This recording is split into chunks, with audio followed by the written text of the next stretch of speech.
ഹരേ നാരായണ. ഇനി നമുക്ക് അയോധ്യാകാന്ഡത്തിലെ ആദ്യ ഭാഗങ്ങളിൽ നിന്ന് 2 വരി എപ്പോഴും പണ്ട് റേഡിയോയിലൂടെ ഒഴുകി വന്നിരുന്നു. പരസ്യക്കാരുടെ ഇഷ്ടം വരികളാ. എന്താ?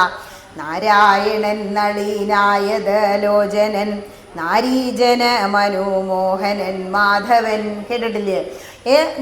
നാരീജന മനോമോഹനൻ മാധവൻ. നാരായണൻ എങ്ങനെയാ? കൃഷ്ണൻ എന്താ ചെയ്തുകൊണ്ടിരിക്കണേ? ആ ഓടക്കുഴലൊക്കെ അങ്ങനെ വിളിച്ച് ഇവിടെ അങ്ങനെ ഇരുന്ന് അതേ പോണവർക്കൊക്കെ ഒന്ന് ഇങ്ങോട്ട് ആചാര്യനെ നോക്കിയില്ലെങ്കിലും ഭഗവാനെ ഒന്ന് നോക്കാൻ തോന്നില്ലേ? അത് ഭഗവാന്റെ ഐശ്വര്യം, പ്രത്യേകത പറയാണ്. നക്തഞ്ചരേശ്വരനായ ദശാസിന് മുക്തി കൊടുത്തവൻ തൻ്റെ ചരിത്രങ്ങൾ നക്തന്തിവം ജീവിതാവധി കേൾക്കിലും തൃപ്തി വരാമമ വേണ്ടീല മുക്തിയും. ഓരോ കാണ്ഡങ്ങളും കഴിയുമ്പോൾ ഭഗവതി വന്ന് ചോദിക്കും, എനിക്ക് അതിൻ്റെ തത്വം പറഞ്ഞു തരണം എന്ന്. ഇവിടെ 2ാമത്തെ കാണ്ഡം തുടങ്ങുമ്പോൾ മഹാദേവനോട് വീണ്ടും ചോദിക്കുകയാണ് പാർവതി ദേവി, എനിക്ക് ഭഗവാന്റെ തത്വങ്ങൾ ഒന്ന് പറഞ്ഞു തരണമെന്ന്. ഇവിടെ അയോധ്യയിലെത്തി ശ്രീരാമചന്ദ്രൻ സീതയോടുകൂടി സുഖമായിട്ട് അങ്ങനെ താമസിച്ചു. എന്നും ഭഗവാൻ അവിടെ താമസിച്ച ഈ രാക്ഷസന്മാരെയൊക്കെ കൊല്ലാൻ പറ്റുമോ? ഭൂമിദേവി എന്താ പറഞ്ഞു ബ്രഹ്മാവിനോട് പോയിട്ട്? അയ്യോ ബ്രഹ്മദേവ, എനിക്ക് ഈ ഭൂമിയുടെ ഭാരം സഹിക്കുന്നില്ല, ദുഷ്ടരാക്ഷസന്മാരെയൊക്കെ ഒന്ന് വധിക്കണം. അതിനുവേണ്ടിയല്ലേ അവതാരം എടുത്ത്. അപ്പം അവതാരം കർമ്മം ചെയ്യാൻ വേണ്ടി ഓർമ്മിപ്പിക്കാൻ ആര് വന്നു? നാരദ മഹർഷിയാണല്ലോ. പിന്നെ എല്ലായിടത്തും എല്ലാ മെസ്സേജും പാസ് ചെയ്യുന്ന ആള് നാരദ മഹർഷി വന്നു. നാരദ മഹർഷി വന്നിട്ട് പറയാണ് ഭഗവാനോട്, ശ്രീരാമദേവനും സംഭ്രമം കൈക്കൊണ്ടു നാരദനെ കണ്ടെഴുന്നേറ്റു സാദരം നാരീമണിയായ ജാനകി തന്നോടും പാരിൽ വീണാശു നമസ്കരിച്ചിടിനാൻ. നോക്കൂ, ഭഗവാൻ തന്നെ അവതാരം എടുത്തതാ. ശരിക്കും നാരദ മഹർഷിയാണ്, ഋഷീശ്വരനാ. പക്ഷെ ഭഗവാൻ വെറും ഒരു മനുഷ്യനായി അവതരിച്ചു എന്ന് കണ്ടപ്പോൾ എന്ത് ചെയ്തു? ഋഷീശ്വരനായ നാരദ മഹർഷിയെ അങ്ങോട്ട് നമസ്കരിച്ചു. ഇതാണ് ഹൈന്ദവന്റെ സംസ്കാരം. മനുഷ്യനായി കഴിയുമ്പോൾ അവൻ വിനയത്തോടുകൂടി, ഞാൻ കേവലം ഒരു മനുഷ്യനാണ്. നമുക്ക് തോന്നുന്നു നമുക്ക് എന്തെല്ലാമോ ശക്തികളുണ്ട്. ഒരു ശക്തിയില്ല. നമ്മുടെ ശക്തി എത്രയേ ഉള്ളൂ എന്നൊരു അറ്റാക്ക് വന്ന് വീഴുമ്പോഴേ നമുക്ക് മനസ്സിലാവുള്ളൂ. അപ്പോൾ എന്ത് ചെയ്യണം? നമ്മൾ മുതിർന്നവരെ കാണുമ്പോൾ വിനയത്തോടുകൂടി നമസ്കരിക്കണം എന്നുകൂടി നമ്മളെ ഇവിടെ പഠിപ്പിക്കുകയാണ്. ഭഗവാനോട് ശ്രീ നാരദ മഹർഷി പറഞ്ഞു, അങ്ങ് അവതാരം എടുത്ത കാര്യം മറക്കരുത്. എന്ത് ചെയ്യണം? ഈ ഭൂമിയുടെ ഭാരം തീർക്കാൻ അങ്ങ് ഓരോ കാര്യങ്ങളായി ചെയ്യണം. അത് ഓർമ്മിപ്പിക്കാനാണ് ഞാൻ വന്നത്. അങ്ങ് സത്യസന്ധനാണെന്ന് എനിക്കറിയാം. സത്യസന്ധൻ ഭവാനെങ്കിലും മാനസേ മർത്യജന്മം കൊണ്ടു വിസ്മൃതനായി വരും. അങ്ങ് സത്യസന്ധനാണ്. പക്ഷേ മനുഷ്യനായി ജനിച്ചു കഴിഞ്ഞാൽ ഈ മായയിൽ വന്ന് പറന്നാൽ ചിലപ്പോൾ മറക്കും. ഈ 9 മാസം കഴിഞ്ഞ് ജനിക്കാൻ പോകുമ്പോൾ കുട്ടിക്കൊരു പ്രാർത്ഥന രാമായണത്തിൽ പറയുന്നുണ്ട്. കൃഷ്ണ കൃഷ്ണേതി ജപിച്ചിലൊരിക്കലും, ഹരേ കൃഷ്ണ, ഞാൻ ഒരിക്കലും അങ്ങയെക്കുറിച്ച് ഓർത്തില്ല, കൃഷ്ണ എന്ന് ജപിച്ചില്ല, ഇനി ഞാൻ എന്ത് ചെയ്തോളാം? വിഷ്ണു സ്മരണവും ചെയ്തു കൊണ്ടില്ല ഞാൻ, കൃഷ്ണ കൃഷ്ണേതി ജപിച്ചിലൊരിക്കലും. ജന്മം കിട്ടിക്കഴിഞ്ഞപ്പോൾ ഞാൻ ഈ മായയിൽ വന്ന് വീണു. മായ കാരണം ഞാൻ അതൊന്നും ചെയ്തില്ല. അതുകൊണ്ട് ഈ മായ കൊണ്ട് അങ്ങ് മറക്കണ്ട എന്ന് വിചാരിച്ച് വന്നതാണ്. അപ്പോൾ പറയാ, നാളെ വനത്തിനു പോകുന്നതുണ്ടു ഞാൻ, നാളീകലോചനൻ പാദങ്ങൾ തന്നാണേ. ഹേ നാരദ മഹർഷിയെ, അങ്ങ് പേടിക്കണ്ട, ഞാനൊന്നും മറന്നിട്ടില്ല. നാളെ തന്നെ ഞാൻ വനത്തിലേക്ക് പോകുന്നു. പക്ഷേ ഇവിടെ എന്താ നടക്കണേ? കൊട്ടാരത്തിൽ അഭിഷേകം നടത്താൻ പോവുകയാണ്. ശ്രീരാമചന്ദ്രനെ രാജാവാക്കണം. എന്താ പറയുന്നത്? കുലഗുരുവായ വസിഷ്ഠനോട് എല്ലാം വസിഷ്ഠൻ അരുളി ചെയ്യും വണ്ണം കല്യാണം ഉൾക്കൊണ്ടൊരുക്കി കൊടുക്ക നീ. നാളെ വേണം അഭിഷേകമിളമയായി നാളീക നേത്രനാം രാമനു നിർണയം. നാളെ രാമചന്ദ്രന് അഭിഷേകം ചെയ്യണം. അതുകൊണ്ട് എല്ലാ കൂട്ടങ്ങളും ഒരുക്കി കൊടുക്കണം എന്ന് പറഞ്ഞു. അങ്ങനെ അഭിഷേകത്തിന് വേണ്ട എല്ലാ സംഭാരങ്ങളും ഒരുങ്ങി വെച്ച സമയത്താണ് അഭിഷേക വിഘ്നം ഉണ്ടാവുന്നത്. ദുർഗേ ഭഗവതി ദുർഗതി നാശിനി ദുർഗതി നീക്കി തുണച്ചേടുകമ്പികേ. അവിടെ പ്രാർത്ഥന തുടങ്ങുകയാണ്. അതായത് സത്യസന്ധനായ ദശരഥൻ മകന് അഭിഷേകം ചെയ്യും. അപ്പോൾ ദേവന്മാരുടെ കാര്യം സാധിക്കില്ല. അതുകൊണ്ട് ലോകമാതാവേ സരസ്വതി ഭാരതി വേഗാലയോധ്യക്കെഴുന്നള്ളുക വേണം. രാമാഭിഷേക വിഘ്നം വരുത്തിയിടുവാനാം അവരാരും മറ്റില്ല നിരൂപിച്ചാൽ. രാമന്റെ അഭിഷേകം മുടക്കണം. അതുകൊണ്ട് സരസ്വതി മാതാവേ അങ്ങ് ചെന്ന് എന്ത് ചെയ്യണം? വാണിയും മന്ദരതൻ വദനാന്തരേ വാണിയിടിനാൾ ചെന്നു ദേവകാര്യാർത്ഥമായി.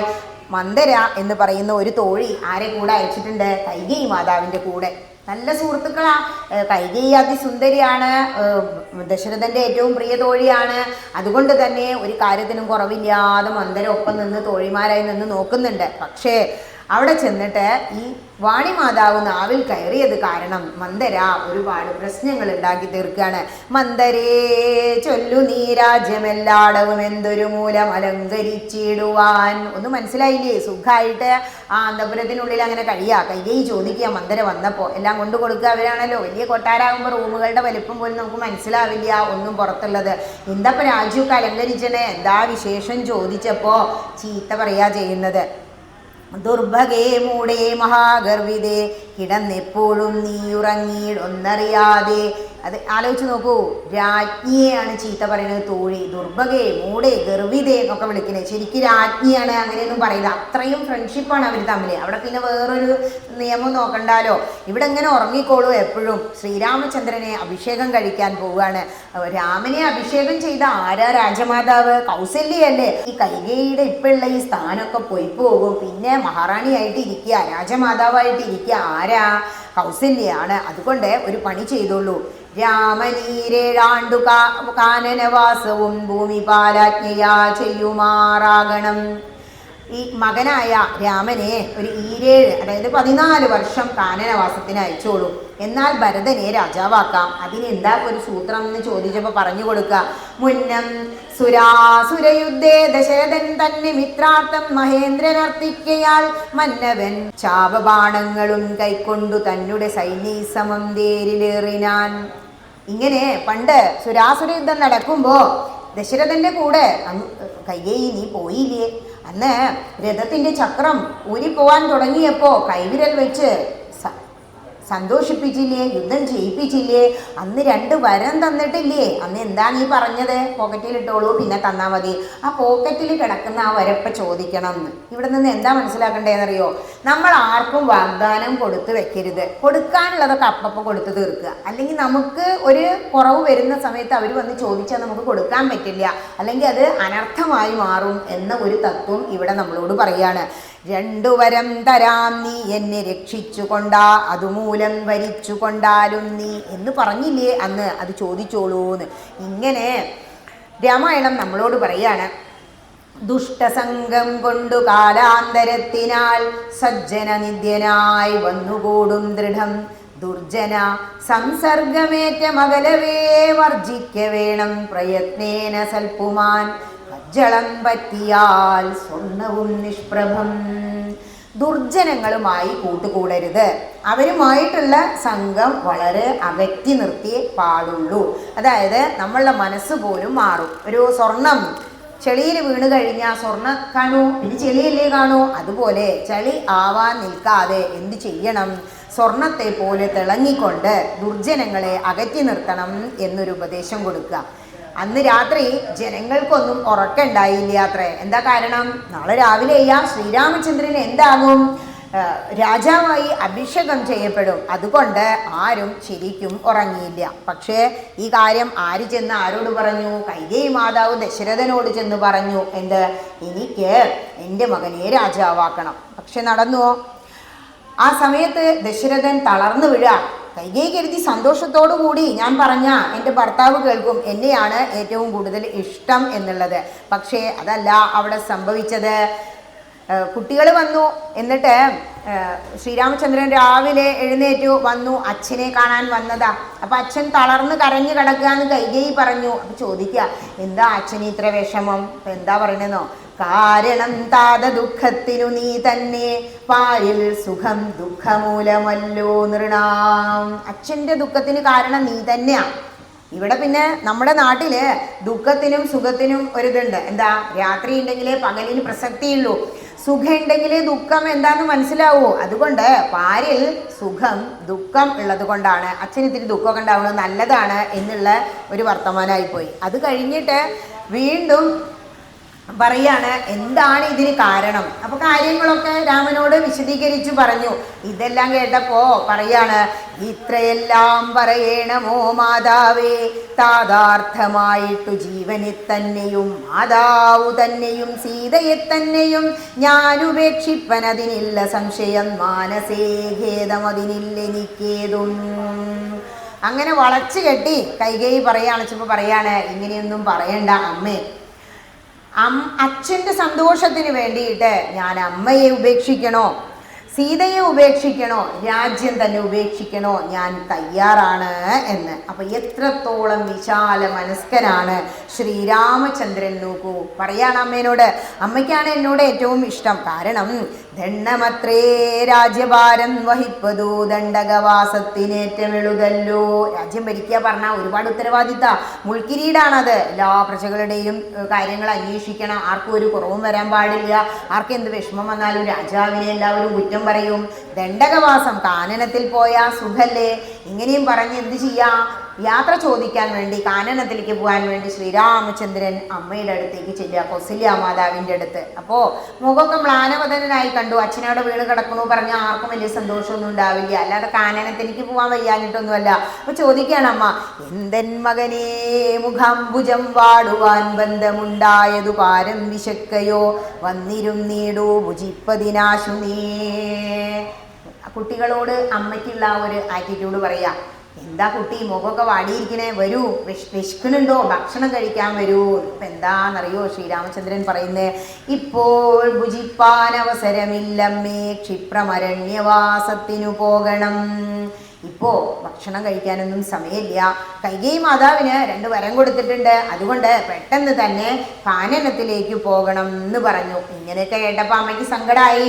ഏതമ്മയാണെങ്കിലും വിഷമിക്കില്ലേ. ഇന്ന് രാജാവായി അഭിഷേകം ചെയ്ത് കാണാമെന്ന് വിചാരിച്ച് കാത്തിരുന്നതാ. അപ്പോൾ പറയാണ്, അച്ഛൻ പോകണ്ടെന്ന് പറഞ്ഞാൽ ഞാൻ പോകണ്ടെന്ന് പറയും. അച്ഛനും അമ്മയും രാജാവും രാജ്ഞിയ രണ്ടാൾക്കും ഒരേ അവകാശ. എന്താ പറയുന്നേ അറിയോ, താതനും ഞാനുമൊക്കും ഗുരുത്വം കൊണ്ടു ഭേദം നിനക്കു ചെറ്റില്ലെന്നു നിർണയം, പോകണമെന്നു താതൻ നിയോഗിക്കിൽ ഞാൻ പോകരുതെന്നു ചെറുക്കുന്നതുണ്ടല്ലോ. അച്ഛൻ പോണെന്ന് പറഞ്ഞൂലേ കാട്ടിലേക്ക്, ഞാൻ പോണ്ടാന്നാ പറയുന്നേ. അപ്പൊ പിന്നെ ഇനി എന്താ ചെയ്യാന്ന്. അപ്പോ ലക്ഷ്മണന് ദേഷ്യം വരിക. ലക്ഷ്മണൻ പറയാണ്, അച്ഛൻ കാരണല്ലേ ഇപ്പൊ ഈ പ്രശ്നം മുഴുവന്. ഭ്രാന്തചിത്തം ജഡം വൃദ്ധം വധൂജിതം ശാന്തേതരം ത്രപാഹീനം ഷഡപ്രിയം.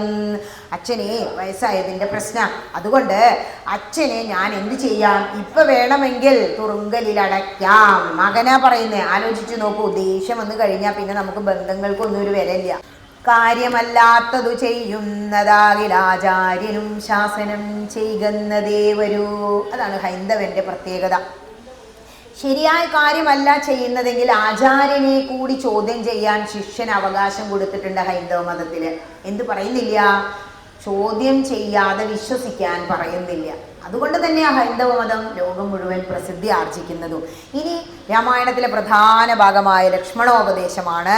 ലക്ഷ്മണനെ ഭഗവാൻ അങ്ങോട്ട് ഉപദേശിക്കുക. ചേർത്തങ്ങോട്ട് അണച്ച് ആശ്ലേഷിച്ചു ഇങ്ങനെ നിന്ന് കലികൊണ്ട് തുള്ളുന്ന അനുജന്.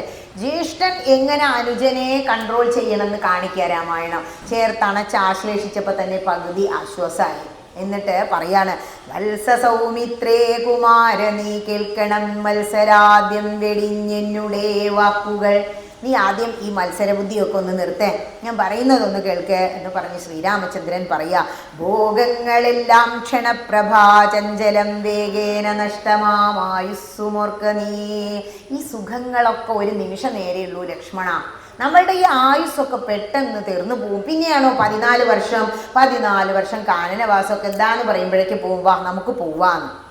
പിന്നെ പറയാ, ചക്ഷുശ്രവണകളസ്തമാം ദർദുരം ഭക്ഷണത്തിനപേക്ഷിക്കുന്നതുപോലെ.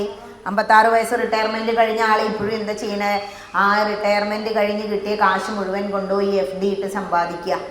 ആരെ പോലെയാ? നമ്മുടെ മരണം കലാഹിനാ പരിഗ്രസ്തമാം, നമ്മുടെ പിന്നിൽ കാലമാകുന്ന അഹി, ആ പാമ്പ് വായ പൊളിച്ച് വരുന്നുണ്ട്.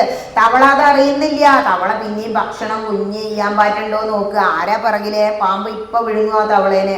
അതുപോലെയുള്ള മനുഷ്യര് ആ റിട്ടയർമെന്റ് കഴിഞ്ഞ് കിട്ടിയ കാശ് കൊണ്ട് ഒരു തീർത്ഥയാത്ര പോയിക്കൂടെ? കാശിനാഥന് വാരണാസി പോണെന്ന് ഇവിടെ പറയുന്നുണ്ട് രാമായണത്തില്. ഗംഗാതീർത്ഥം കൊണ്ടുവന്ന് രാമേശ്വരൻ അഭിഷേകം ചെയ്യണമെന്ന് പറയുന്നുണ്ട്. അത് ചെയ്തൂടെ? അല്ലാതെ ഇനിയും ഇനിയും സമ്പാദിച്ച് വെച്ചിട്ട് മക്കൾ അടികൂടല്ലാതെ എന്തേലും ഗുണുണ്ടോ? കുടുംബത്തിന് അങ്ങനെ ഒട്ടി ഒട്ടി റബ്ബറും പാലൊട്ടിയതുപോലെ ഒട്ടി നിൽക്കണ്ട എന്ന് പറയുക. നമ്മളുടെ ജീവിതം കുടുംബവും ബന്ധങ്ങളൊക്കെ എത്രയുള്ളൂ?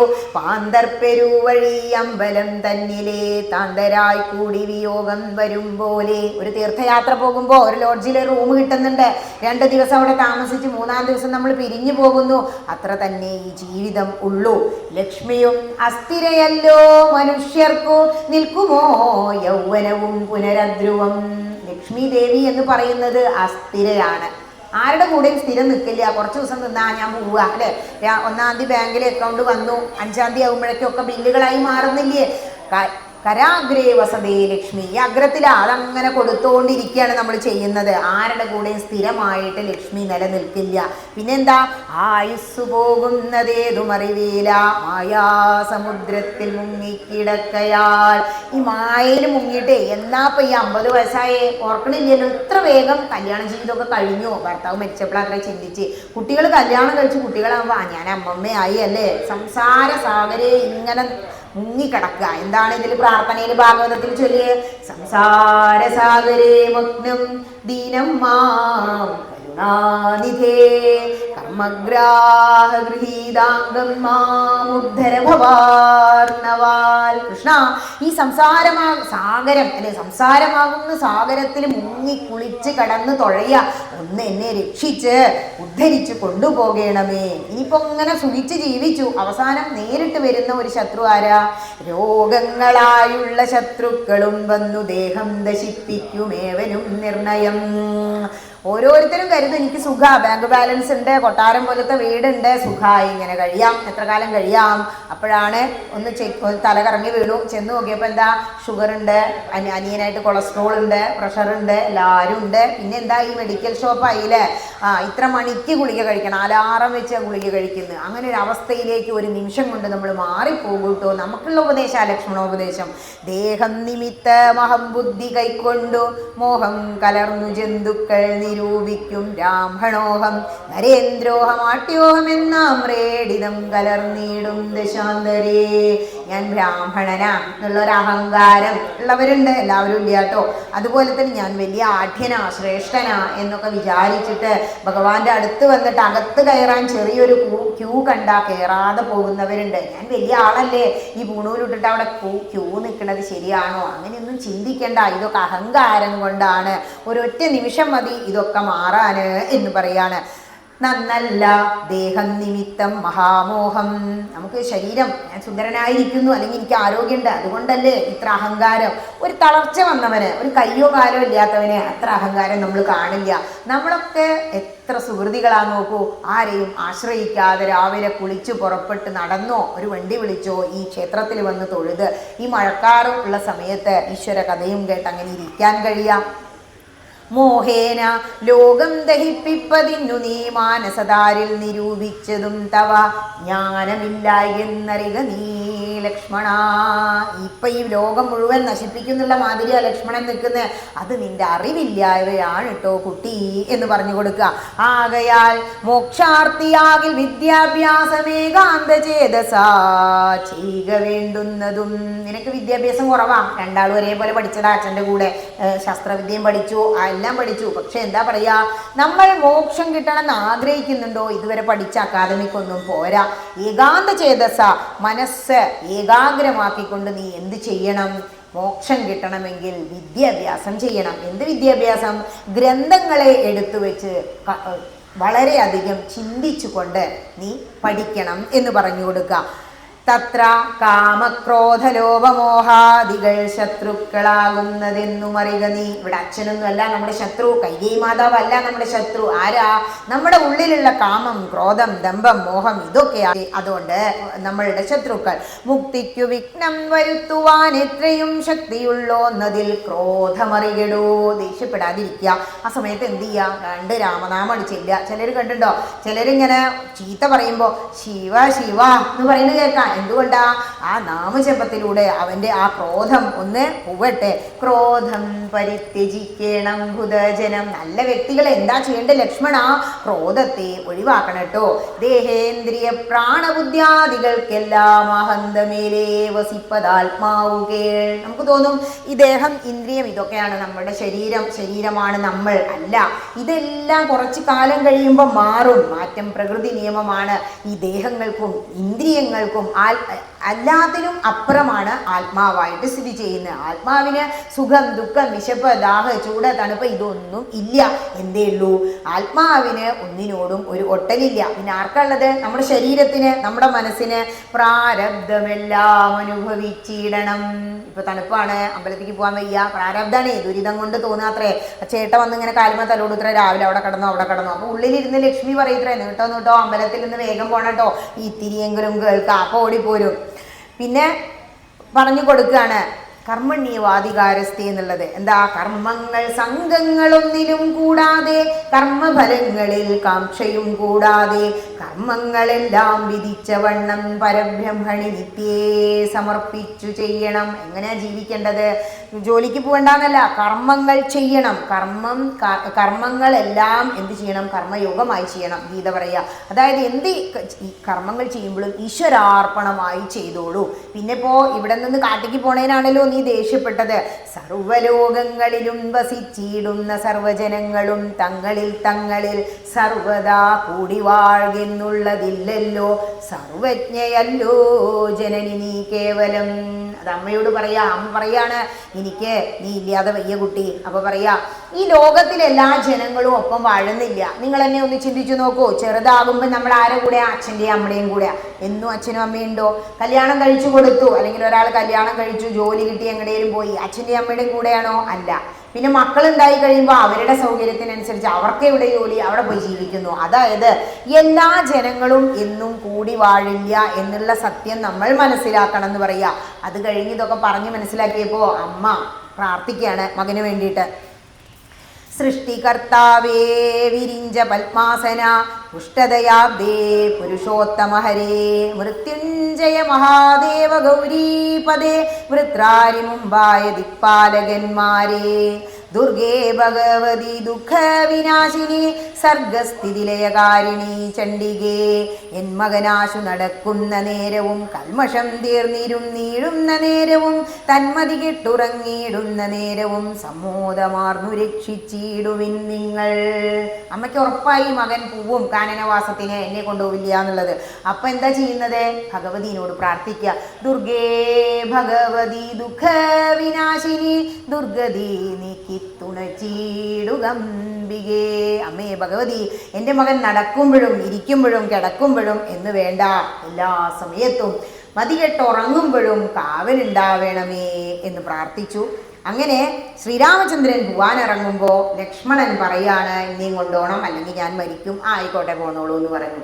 ഭാര്യ പറഞ്ഞു, എന്നെയും കൊണ്ടുപോകണം അല്ലെങ്കിൽ ഞാൻ മരിക്കുന്നു. അന്ന് നീ പോകും. ആദ്യം പറഞ്ഞു ഇവിടെ നിന്നോളൂ, അച്ഛനെ അമ്മയൊക്കെ പരിചരിക്കാം. അപ്പൊ പറയാ, അമ്മയോട് എന്താ പറഞ്ഞ്?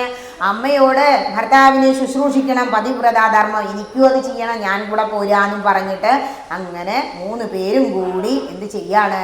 ആരും അകമ്പടിയൊന്നും കൂടാതെ തന്നെ വനയാത്രയ്ക്ക് വേണ്ടി ഒരുങ്ങാണ്. ഇങ്ങനെ ശ്രീരാമചന്ദ്രൻ പോവാനിറങ്ങുമ്പോൾ സീതാദേവിയോട് ഒരുപാട് തവണ പറഞ്ഞു. അപ്പൊ പറയാണ്, മുന്നിൽ നടപ്പൻ വനത്തിനു ഞാൻ മമ പിന്നാലെ വേണം എഴുന്നള്ളുവാൻ ഭവാൻ. സീതാദേവിയാണ് അത്ര മുന്നിൽ ഇറങ്ങിയത്. നമ്മള് ഇങ്ങോട്ട് പോവുകയാണ്, കാനനയാത്ര, വനവാസത്തിന് പോവുകയാണ്. ഇങ്ങനെ അവര് കാനനവാസത്തിന് പോവുകയാണ്. നമ്മളോട് പറയാണ്, ഉണ്ടോ പുരുഷൻ പ്രകൃതിയെ വേറിട്ട്. പുരുഷനും പ്രകൃതിയുമാണ് ശ്രീരാമചന്ദ്രനും സീതാദേവിയും. അവർക്ക് വേറിട്ട് ജീവിക്കാൻ കഴിയില്ല. പക്ഷേ രാജകുമാരിയായിട്ട് പട്ടുവസ്ത്രങ്ങളും ആഭരണങ്ങളും ധരിച്ചു നിൽക്കുന്ന സീതയ്ക്ക് മരവുരി കൊണ്ടുവന്ന് കൊടുക്കുകയാണ്. ആ സമയത്ത് ദേഷ്യം വരിക. പക്ഷേ രാമചന്ദ്രൻ എന്താ പറയുന്നത് അറിയോ? ദാനമരുന്ധതിക്കായി കൊണ്ടു ചെയ്ക നീ ജാനകി ഹാരാതിഭൂഷണമൊക്കവേ. ആഭരണങ്ങളൊക്കെ ഊരിയിട്ട് ദാനം ചെയ്തു കൊള്ളാൻ പറഞ്ഞു. ഇങ്ങനെ സുമിത്രയുടെ അടുത്ത് യാത്ര ചോദിക്കാൻ വേണ്ടി ചെന്നപ്പോൾ സുമിത്ര പറഞ്ഞു കൊടുക്കുക. ഇതാണ് രാമായണത്തിലെ ഏറ്റവും വലിയ വരികൾ എന്നൊക്കെ നമ്മൾ പലയിടത്തും കേൾക്കാറുണ്ട്.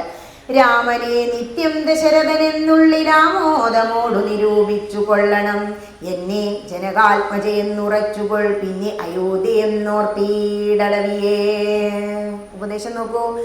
രാമനെ ദശരഥൻ അച്ഛനെ പോലെ നീ കാണണം. മകന് ഉപദേശം കൊടുക്കുക ലക്ഷ്മണന്. അമ്മയെ പോലെ ജനകാത്മജയായ സീതയെ കാണണം. അയോധ്യ തന്നെയാണ് ഈ അടവി എന്നും നീ ചിന്തിച്ച് ഏട്ടനെ പരിപാലിച്ച് അവരുടെ കൂടെ പോകണം. പക്ഷെ ഇങ്ങനെയൊക്കെ പറഞ്ഞു കൊടുത്തിട്ടും സീതാദേവി എന്താ പറഞ്ഞത്? രാമനാശാകാംക്ഷിതനാകിയ ഭരതന്റെ കാമസിദ്ധ്യർത്ഥം, അല്ലെ, ചീത്ത പറയാ ചെയ്തത്. ഇനി രാമനും സീതയും എന്താ എന്നുള്ള തത്വം കൂടി അവിടെ ഉള്ളവർക്ക് പറഞ്ഞു കൊടുക്കുക. അല്ലെങ്കിൽ അയോധ്യയിൽ പിന്നെ നാളെ മുതൽ ഭരിക്കാൻ ആളൊന്നും ഉണ്ടാവില്ല. എല്ലാവരും കൂടി ശ്രീരാമചന്ദ്രന്റെ കൂടെ വനയാത്രയ്ക്ക് പോവും എന്നുള്ളത് കൊണ്ട് അങ്ങനെ ശ്രീരാമചന്ദ്രനും സീതാദേവിയും എന്ത് ചെയ്യാണ്? ലക്ഷ്മണനോടുകൂടി വനത്തിലെത്തി. അവിടെ ഗുഹൻ എന്ന് പറയുന്ന ഒരു കാട്ടാളനെ കാണുക. ഗുഹൻ അത്യധികം ഭക്തനായിരുന്നു.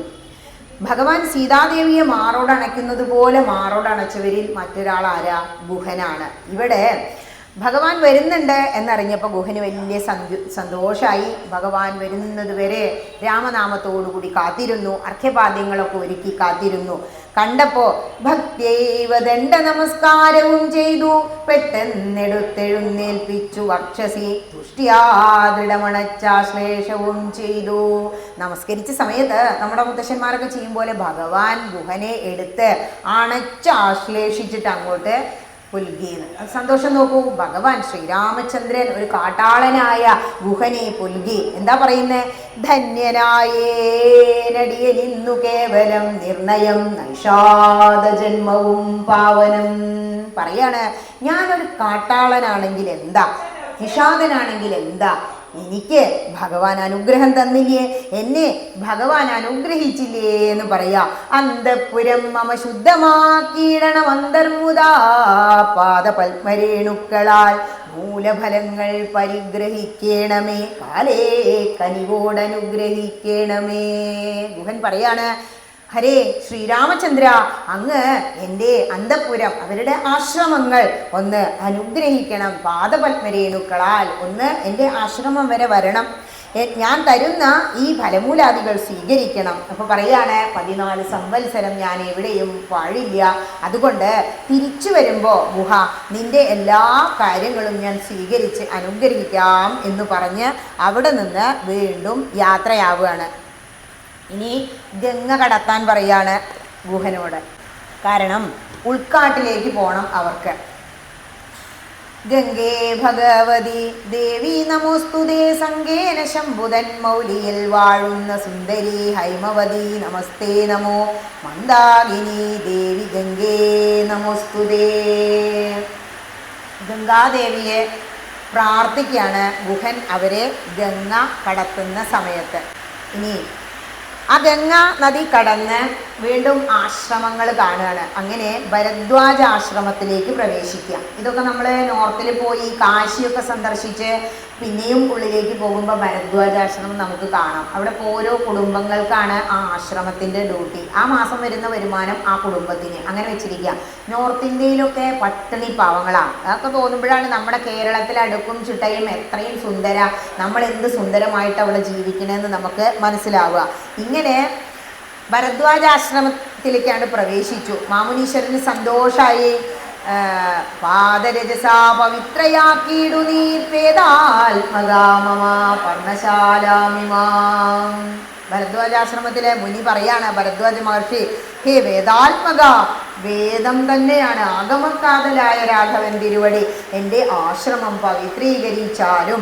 അത് കഴിഞ്ഞ് അവിടെ നിന്ന് വീണ്ടും അവർ വാൽമീകിയുടെ ആശ്രമത്തിലേക്ക് പോവുകയാണ്. ഇങ്ങനെ ഓരോ ആശ്രമങ്ങളായിട്ട് അങ്ങനെ സന്ദർശിച്ചുകൊണ്ട് ശ്രീരാമചന്ദ്രൻ ഓരോ മഹർഷീശ്വരന്മാർക്കും അനുഗ്രഹം നൽകിക്കൊണ്ട് ഉൾക്കാട്ടിലേക്ക് പോവുകയാണ്. എങ്ങനെയുള്ള സ്ഥലത്താണ് താമസിക്കേണ്ടത്? വാൽമീകി മഹർഷിയോട് ചോദിക്കുകയാണ്, ഹേ മഹർഷി, ഞങ്ങളിനി എവിടെയാണ് താമസിക്കേണ്ടത്? അപ്പോൾ പറയാണ്, ഹേ ശ്രീരാമചന്ദ്ര, അങ്ങ് എവിടെയാണ് താമസിക്കുന്നത് എന്ന് നന്നായിട്ട് അങ്ങേക്കും എനിക്കും അറിയാം. എന്നാലും ഞാൻ പറഞ്ഞു തരാം, ഇനിയും ഉള്ളിലേക്ക് പോകണം. എങ്ങനെയുള്ള സ്ഥലത്താണ് ഭഗവാൻ താമസിക്കുന്നത് എന്ന് രാമായണൻ നമ്മളോട് പറയാ. സന്തുഷ്ടരായി സമദൃഷ്ടികളായി ബഹുജന്തുക്കളിൽ ദ്വേഷഹീനമതികളായി ശാന്തരായി നിന്നെ ഭജിപ്പവർ തമ്മുടെ സ്വന്തം നിനക്കു സുഖവാസായ മന്ദിരം. എങ്ങനെ ആയിരിക്കണം നമ്മൾ ജീവിക്കണേ? ഈശ്വരൻ നമ്മുടെ ഹൃദയത്തിൽ വാഴണം എന്നുണ്ടെങ്കിൽ നമ്മൾ എപ്പോഴും സന്തുഷ്ടരായിട്ടിരിക്കുക. എന്തൊക്കെ കിട്ടിയാലും ഇതൊക്കെ ഭഗവാൻ തന്ന പ്രസാദം. അത് സന്തോഷമായാലും സങ്കടമായാലും സമദൃഷ്ടികളായി എല്ലാവരെയും ഒരേപോലെ കാണുക. അപ്പോൾ ഭക്ഷണം കഴിച്ചുകൊണ്ടിരിക്കുമ്പോൾ ആ ചെറുതുണ്ടിലെ ഒരു പൂച്ച അല്ലെങ്കിൽ ഒരു പട്ടി വന്നിരുന്ന ഉറപ്പിച്ചോളൂ അത് ഭക്ഷണത്തിനാണ് വന്നിരിക്കുന്നത്. ഹം വൈശ്വാനരോ ഭൂത്വ പ്രാണിനാം ദേഹമാശ്രിത ഗീത പറയുന്നുണ്ട്. ഒരു ഉരുള ചോറ് അതിന് കൊണ്ടു കൊടുത്തിട്ട് ഭക്ഷണം കഴിക്കുക. അതുകൊണ്ടാണ് സന്തുഷ്ടരായി സമദൃഷ്ടികളായി ജീവിക്കണം എന്ന് പറയുന്നത്. ബഹുജന്തുക്കളിൽ ദ്വേഷഹീനമതികളായി. ഇപ്പം എന്താ ചെയ്യുന്നത്? പേപ്പട്ടി പേടിച്ചു, പേപ്പട്ടി ബാധ പേടിച്ചു, മൃഗങ്ങളെയൊക്കെ കൊണ്ടുപോയി കൊല്ലുക. ഒരിക്കലും അത് ചെയ്യരുത് എന്നാ. ബഹുജന്തുക്കളിൽ ദ്വേഷഹീനമതികളായി. അത്രയും സ്നേഹമുള്ള ജീവികളാ മൃഗങ്ങള്. അവർക്ക് ഭക്ഷണം കൊടുത്താലുണ്ടല്ലോ എല്ലാ കാലവും അവരത് ഓർത്തിരിക്കും. സ്വാന്തം ശാന്തരായി നിന്നെ ഭജിപ്പവർ തന്നെ. അതിനെ അലമ്പ് കൂടാതെ, ചിലരുണ്ടല്ലോ ഒച്ചയും വിളിയും കൂടിയിട്ട് അങ്ങനെയല്ല, ശാന്തമായി നിന്നെ ഭജിച്ചുകൊണ്ട് നാമം ജപിക്കുന്ന, ഗ്രന്ഥങ്ങൾ വായിക്കുന്ന, ധ്യാനിക്കുന്ന, ക്ഷേത്രങ്ങൾ സന്ദർശിക്കുന്ന, പ്രഭാഷണ വേദികളിലൂടെ യാത്ര ചെയ്യുന്ന ആ ബുദ്ധിമത്തുക്കളായ വ്യക്തികളുടെ സ്വാന്തം അന്ധകരണമാണ് നിന്റെ സുഖവാസായ മന്ദിരം രാമചന്ദ്ര എന്ന് പറഞ്ഞു കൊടുക്കുകയാണ്. അപ്പം നമ്മുടെ മനസ്സ് എങ്ങനെ ആയിരിക്കണം എന്നുകൂടി വാൽമീകി മഹർഷിയിലൂടെ രാമായണം നമ്മളോട് പറയാണ്. ഇനി വാൽമീകി മഹർഷി ആയത് എന്നുകൂടി പറയാണ്. അതായത് ആ കഥ എല്ലാവർക്കും അറിയാം. വലിയ കാട്ടുകള്ളനായിരുന്നു ഇല്ലേ? അങ്ങനെ രത്നാകരൻ എന്ന കാട്ടുകള്ളനായ വാൽമീകി മഹർഷി എന്ന സ്ഥാനത്തേക്ക് എങ്ങനെ ഉയർന്നു എന്ന് പറയാ. എന്നും മറ്റുള്ളവരെ പിടിച്ചു പറിക്കും. ഇങ്ങനെ പിടിച്ചു പറിച്ച് ഭാര്യയും മക്കളെയൊക്കെ നോക്കുക. അങ്ങനെ കള്ളന്മാരുടെ ഡ്യൂട്ടി എന്താ? ആരും കള്ളനായി ജനിക്കുന്നില്ല. സാഹചര്യങ്ങൾ അവരെ കള്ളനാക്കി മാറ്റുന്നതാ. ഒരമ്മയും എൻ്റെ കുട്ടി കള്ളനാവണമെന്ന് ആഗ്രഹിക്കുന്നില്ല. പക്ഷെ കള്ളനില്ലെങ്കിൽ പോലീസിന് പണിയില്ല അല്ലേ? അതുകൊണ്ട് കള്ളനല്ല ശരിക്കും അദ്ദേഹം പഠിച്ച പണി എന്താ? പ്രാകൃതനല്ലേ, കാട്ടിലല്ലേ ജീവിക്കുന്നത്. മറ്റുള്ള സന്യാസിമാരോ ഏതെങ്കിലും വ്യക്തികളോ അതിലെ പോകുമ്പോൾ പിടിച്ചു പറിക്കുക. ഈ പിടിച്ചു പറിക്കാൻ വേണ്ടിയിട്ട് അന്ന് എന്ത് ചെയ്തു? ഓടി ചെന്നപ്പോൾ സപ്തർഷികൾ എന്ന് പറഞ്ഞാൽ മുനീശ്വരന്മാരെയൊക്കെ കണ്ട അതിൻ്റെ ഗുണം നമുക്ക് അപ്പം തന്നെ കിട്ടും. സത്സംഗമം ജന്മസാബല്യമോർക്ക് നീ. ജന്മസാബല്യം കൊണ്ട് അത് കിട്ടുന്നത്. ഈ സത്തുക്കളുടെ അടുത്തേക്ക് ഓടിച്ചെന്നു പറയാണ്, ഞാൻ നിങ്ങളെ പിടിച്ചു പറിക്കാൻ വന്നത്. ഓടിച്ചെന്ന് ഇവരെ ആ തേജസ് കണ്ടപ്പോൾ അവിടെ നിന്നു അത്രേ. എന്താ ഓടി വന്നതേ ചോദിച്ചപ്പോൾ ഞാൻ നിങ്ങളെ പിടിച്ചു പറിക്കാൻ വന്നതാ, എൻ്റെ ഭാര്യയും മക്കളെയും നോക്കാൻ. അപ്പോൾ പറയാണ്, ശരി പിടിച്ചു പറിക്കലൊക്കെ ചെയ്തോളൂ, ഒരു പണി ചെയ്യൂ. നീ ഈ ചെയ്യുന്നത് ദുഷ്കർമ്മമാണ്. ഈ ഫലം നിന്റെ ഈ ഫലം അനുഭവിക്കുന്ന ഭാര്യയും മക്കളും അനുഭവിക്കുമെന്നൊന്ന് ചോദിക്കൂ. അപ്പോഴും അവിടെ തന്നെ നിന്നൂത്രേ, പോയില്ല. ധൈര്യമായിട്ട് പോയിക്കോളൂ, ഞങ്ങൾ മഹർഷീശ്വരന്മാരാ, സത്യമേ പറയൂ, നീ തിരിച്ചു വരുവോളം ഞങ്ങളിവിടെ നിൽക്കുമെന്ന് പറഞ്ഞു. അങ്ങനെ ഓടിച്ചെന്നു. അവിടെ ചെന്ന് ചോദിക്കുകയാണ്. എന്താ ചോദിച്ചത്? ഞാൻ ഈ പിടിച്ചു പറിച്ച് കൊണ്ടുവന്ന് തരണതൊക്കെ നിങ്ങൾ ഭക്ഷിക്കുന്നില്ലേ? ഇതിൻ്റെ പാപമൊക്കെ നിങ്ങൾ എടുക്കുവോ? അപ്പം എന്താ ഭാര്യ പറഞ്ഞേ? താൻ നിരന്തരം ചെയ്യുന്ന കർമ്മങ്ങൾ താൻ അനുഭവിച്ചിടുകെന്നേ വരൂ. കൈയൊഴിഞ്ഞു അല്ലേ? അപ്പോൾ മനസ്സിലായി, ഞാൻ ഈ ദുഷ്ടത്തരം ചെയ്യുന്നതിൻ്റെ ഫലം അനുഭവിക്കാൻ ആരുണ്ടാവില്ല, ഭാര്യയും മക്കളും ഉണ്ടാവില്ല. അവരുടെ അർഹത, അതായത് അവർക്ക് ഞാൻ ഇത് ചെയ്തു കൊടുക്കണം, എൻ്റെ കടമയാണ്. അതുകൊണ്ട് ഓടി വന്നു. ദുർഗതി സാഗരേ മഗ്നനായി വീഴുവാൻ നിർഗമിച്ചിടുമെന്നെ കരുണാത്മന രക്ഷിച്ചു കൊള്ളേണമേ ശരണാഗത രക്ഷണം ഭൂഷണമല്ലോ മഹാത്മനാം. മഹർഷീശ്വരന്മാരെ, അവൾ ഇങ്ങനെയാണ് പറഞ്ഞത്, ഞാൻ ചെയ്യുന്ന കർമ്മഫലം ഞാൻ തന്നെ അനുഭവിക്കണം. അതാണ് അമ്മ ചൊല്ലുണ്ടേച്ചിട്ട് കുട്ടി ചൊല്ലാതിരിക്കണ്ട. കൂട്ടമായി പ്രാർത്ഥിക്കുക. സന്ധ്യാവന്ദന സമയത്ത് എന്താ ചെയ്യുക? മക്കളെയാണ് ഏൽപ്പിക്കും, അമ്മമാർ നിന്നിട്ട് തോണ്ടിയിരിക്കില്ലേ, അത് ചെയ്യരുത് എന്ന് പറയാം. അപ്പോൾ പറയാണ്, നമസ്കരിച്ച ചോദിച്ചപ്പോ ഉത്തിഷ്ഠ ഭദ്രം ഉത്തിഷ്ഠതേ സന്തതം സുസ്ഥ്യസ്തു ചിത്തശുദ്ധി സദൈവാസ്തുതേ. നീ എഴുന്നേൽക്കോ, വിഷമിക്കൊന്നും വേണ്ട, നിനക്ക് ഞങ്ങളൊരു കാര്യം പറഞ്ഞു തരാം. അപ്പൊ കാട്ടാളനല്ലേ, ഇവന് രാമനാമം ഒന്നും പറഞ്ഞു കൊടുത്താൽ അറിയില്ല. എന്ത് ചെയ്യാം? ഇത്തമുക്ത്വാ രാമനാമവർണ്ണദ്വയം വ്യത്യസ്ത വർണ്ണരൂപേണ ചൊല്ലിത്തന്നാർ നിത്യം മരാമരേത്യേവം ജപിക്ക നീ ചിത്തമേകാഗ്രമാക്കിക്കൊണ്ട നാരദം. നീ ഒരു പണി ചെയ്തോ. അപ്പൊ ഈ ചെയ്യുന്ന പണിയൊക്കെ ചെയ്ത് ഭാര്യ മക്കളെ നോക്കിക്കോ. പക്ഷേ ഏത് സമയത്തും ഇത്തിരി സമയം കിട്ടുമ്പോൾ സമാധാനമായിട്ട് ഇരുന്നിട്ട് മരാ മരാ മരാ, നമ്മൾ കഥകളിൽ കുട്ടികളോട് പറയില്ലേ, ആ മര ഈ മരം ജപിച്ചു എന്ന്, മരാമരത്തി, അതായത് മരാ മരാ മരാന്ന് ജപിക്കാൻ പറഞ്ഞു. അങ്ങനെ ആ മരം ഈ മരമൊക്കെ എന്തായി മാറി? കുറേ ചൊല്ലിയപ്പോൾ രാമ രാമ രാമ, ആ രാമനാമത്തിൻ പ്രഭാവം, അതാണ് ഇവിടെ പറയുന്നത്. രാമനാമത്തിൻ പ്രഭാവം നിമിത്തമായി രാമ ഞാൻ ഇങ്ങനെയായി ചമഞ്ഞിടിനേൻ. ഹേ ശ്രീരാമചന്ദ്ര, ആ രാമനാമത്തിൻ്റെ ഒരു പ്രസക്തി മൂലമാണ് ഞാൻ ഇന്ന് വാൽമീകിയായിട്ട്, വാൽമീകി എന്ന് പറഞ്ഞാൽ പുറ്റാണ്, അങ്ങനെ ഇന്ന് രാമനാമം ചൊല്ലി ചൊല്ലി ഭാര്യയും മക്കളൊക്കെ അയാളെ ഉപേക്ഷിച്ചു. ഇങ്ങനെ പറഞ്ഞപ്പോൾ ബന്ധങ്ങളായിട്ട് പോവുമല്ലോ, നിന്റെ കാര്യമൊക്കെ നിനക്ക്, എൻ്റെ കാര്യമൊക്കെ എനിക്ക്, കഴിഞ്ഞില്ലേ അവർ തമ്മിലുള്ള ബന്ധം. അങ്ങനെ പുറ്റ് വന്ന് മൂടിയിട്ട് അവിടെ നിന്ന് പറയാണ് ഉത്തിഷ്ഠ ഭദ്രം, അങ്ങനെ എഴുന്നേൽപ്പിച്ചു. അപ്പൊ പുറ്റിൻ്റെ ഉള്ളിൽ നിന്ന് വന്നുകൊണ്ടാണ് ഇത്ര വാൽമീകി എന്നുള്ള പേരിട്ടത്. ഇങ്ങനെ ഇരിക്കെ ദശരഥൻ അങ്ങോട്ട് മരിച്ചു. ദശരഥന് മകൻ പോയാ പറഞ്ഞില്ലേ, നിർണയം രാമനെ പിരിയും, അല്ലെ, രാമനെ പിരിഞ്ഞാൽ ഞാനപ്പോൾ മരിക്കുന്നു പറഞ്ഞതാ. ഇവിടെ ദശരഥൻ മരിക്കാനുണ്ടായ കാരണം, ദശരഥൻ വിഷമിച്ച് വയ്യാതെ ഈ സമയത്ത് ഭാര്യ കുറ്റപ്പെടുത്തുകയാണ്. കാര്യം ഉണ്ടായിരുന്നോ, ഇങ്ങനെയൊക്കെയുള്ള ഓരോരോ വരം കൊടുക്കേണ്ട വല്ല കാര്യം ഉണ്ടായിരുന്നു. അപ്പോൾ പറയാണ്, സാക്ഷാൽ തപസ്വികൾ ഈശ്വരന്മാരല്ലോ, ഉണ്ണിലൊരു കൊള്ളി വെക്കുന്നത് പോലെ പുണ്യമില്ലാതെ മാം ഖേദിപ്പിയായിക നീ. ഒരു മുറിയുണ്ട്, അതിലൊരു കൊള്ളിയും കൂടി വെച്ച എന്താ അവസ്ഥ? അതുകൊണ്ട് ഇങ്ങനെ കുത്തി കുത്തി പറയല്ലേ. ഈശ്വരന്മാർക്ക് തുല്യമാണ് തപസ്സീശ്വരൻ മഹർഷികൾ. അതുകൊണ്ട് മഹർഷിമാർ പറഞ്ഞ കാര്യം സത്യമാവും. ഒന്നാമത് ദശരഥൻ എന്താ ചെയ്തത്? കാട്ടിലേക്ക് സന്ധ്യയ്ക്ക് ശേഷം പോയി. അത് പോകാൻ പാടില്ല. സന്ധ്യയ്ക്ക് ശേഷം അസ്ത്രം ഉപയോഗിക്കരുത് എന്നാണ് ധർമ്മശാസ്ത്രം പറയുന്നത്. സന്ധ്യയ്ക്ക് ശേഷം അമ്പ ചെയ്തു. അതുമല്ല, ശരിക്ക് ശബ്ദശാസ്ത്രം പഠിച്ച ദശരഥന് ആന വെള്ളം കുടിക്കുന്നതും ഒരു കുടത്തിൽ വെള്ളം നിറയ്ക്കുന്നതും മനസ്സിലാവാനുള്ള കഴിവുണ്ടായില്ല. അതിനർത്ഥം എന്താ? അത് അങ്ങനെ സംഭവിച്ചേ പറ്റൂ. അത് അദ്ദേഹത്തിന്റെ എന്താ നമ്മൾ പറയാ, തലയിലെഴുത്ത് എന്ന് പറയില്ലേ, അതുകൊണ്ട് സംഭവിച്ചതാ. ചെയ്തതൊക്കെ തെറ്റാ. ശരിക്കും സന്ധ്യയ്ക്ക് ശേഷം അമ്പ ചെയ്യാൻ പാടില്ല, അമ്പ ചെയ്തു. ആനയെ ഒരിക്കലും അമ്പ ചെയ്യാൻ പാടില്ലാത്തതാ. ആന വെള്ളം കുടിക്കുകയാണെങ്കിലും അമ്പ ചെയ്യരുത്, അതും ചെയ്തു. അങ്ങനെ ആ കുട്ടിക്ക്, അവിടെ ഒരു ആൺകുട്ടി വരുന്നുണ്ടല്ലോ കണ്ണ് കാണാതെ, അവൻ വന്ന് പറയാ, സ്വാമിൻ ദശരഥനായ രാജാവു ഞാൻ മാമപരാധിനം രക്ഷിക്ക വേണമേ. ആ കുട്ടിയെല്ലാം വന്ന് പറഞ്ഞു. മരിക്കുന്ന സമയത്ത് അമ്മ ചെയ്തിട്ട്, എൻ്റെ അച്ഛനും അമ്മയും അവിടെ ഇരിക്കണ്ടേ, വെള്ളമാണ് ചോദിക്കുന്നത്. അവിടെ ചെന്ന് അവരോട് പറഞ്ഞപ്പോൾ പറയാണ്, കർമ്മമത്രേ തടുക്കാവതല്ലാർക്കുമേ ബ്രഹ്മഹത്യാപാപം ഉണ്ടാകയില്ലതേ. ഇതൊക്കെ നിന്റെ കർമ്മഫല, അനുഭവിച്ചേ തീരൂ. പക്ഷേ ഒരു കാര്യം പറയാം, നീ ഒരു ബ്രാഹ്മണ കുട്ടിയെ വധിച്ചില്ലേ, ശരിക്കും ബ്രഹ്മഹത്യാപാപ അതുണ്ടാവില്ല എന്ന് പറഞ്ഞു. അതുകൊണ്ട് ഭാര്യയോട് പറയാം, ഇതൊക്കെ എൻ്റെ കർമ്മഫല, ഞാൻ അനുഭവിച്ചേ പറ്റൂ. അങ്ങനെ രാമ രാമ എന്ന് ജപിച്ചുകൊണ്ട് ആര് മരിച്ചു? ദശരഥൻ അങ്ങോട്ട് മരിച്ചു. ഇങ്ങനെയാണ് ദശരഥൻ്റെ ചരമഗതി അവസാനിക്കുന്നത്. ഇനി അതിനുശേഷം ഭരതൻ വരികയാണ്. ശരിക്കും രാമനെ കാട്ടിലേക്ക് അയക്കുമ്പോൾ ഭരതനും ശത്രുഘ്നനും മാതുലനെ കാണാൻ പോയിരുന്നു, അവിടെ ഇല്ല. അങ്ങനെ അവർ തിരിച്ചു വന്നു. അമ്മയോട് ചോദിക്കുക, ഭദ്രമല്ലി തൽക്കുലത്തിങ്കലൊക്കവേ. അമ്മയോട് ഓരോ ചോദ്യങ്ങൾ ചോദിച്ചപ്പോൾ അമ്മ അതിന് ഉത്തരമൊന്നുമല്ല. അച്ഛൻ എവിടെയെന്നൊക്കെ ചോദിക്കുക, ഏട്ടൻ എവിടെയെന്നൊക്കെ ചോദിച്ചപ്പോൾ ഉത്തരം ചോദിക്കും തിരിച്ചൊരു ചോദ്യ. നിന്റെ കുലത്തിലുള്ളവർക്കെല്ലാം ഭദ്രമാണല്ലോ, മാതാവിനും പിതൃഭ്രാതൃജനങ്ങൾക്കുമേതുമേ ദുഃഖമില്ലല്ലീ പറക നീ. ഇല്ല, അവിടെ എല്ലാവർക്കും സുഖല്ലേ, അമ്മയ്ക്കും അച്ഛനും ഒക്കെ സുഖല്ലേ എന്നൊക്കെ ചോദിച്ചു. അപ്പോഴും അച്ഛൻ എവിടെ അമ്മയെന്നാ ചോദിക്കുന്നത്. ആ സമയത്ത് പറയാണ്, സത്യപരായണനായ നരപതി പൃഥ്വീതലം നിനക്കു തന്നു രാമനെ കാനനവാസത്തിനയച്ചീടിനാൻ ജാനകീദേവി പാതിവൃത്യമാലംബ്യ ഭർത്താശ്രമം ഗമിച്ചീടിനാളാശു സൗമിത്രിയും ഭ്രാതാവിനോടുകൂടെ പോയാൻ. കുറേ തവണ ഏട്ടനെ എവിടെ ചോദിച്ചപ്പോൾ ഏട്ടനും ലക്ഷ്മണനും എന്ത് ചെയ്തു? സീതയോട് കൂടിയിട്ട് അച്ഛൻ്റെ നിർദ്ദേശപ്രകാരം കാനനത്തിലേക്ക് പോയിട്ടുണ്ട്.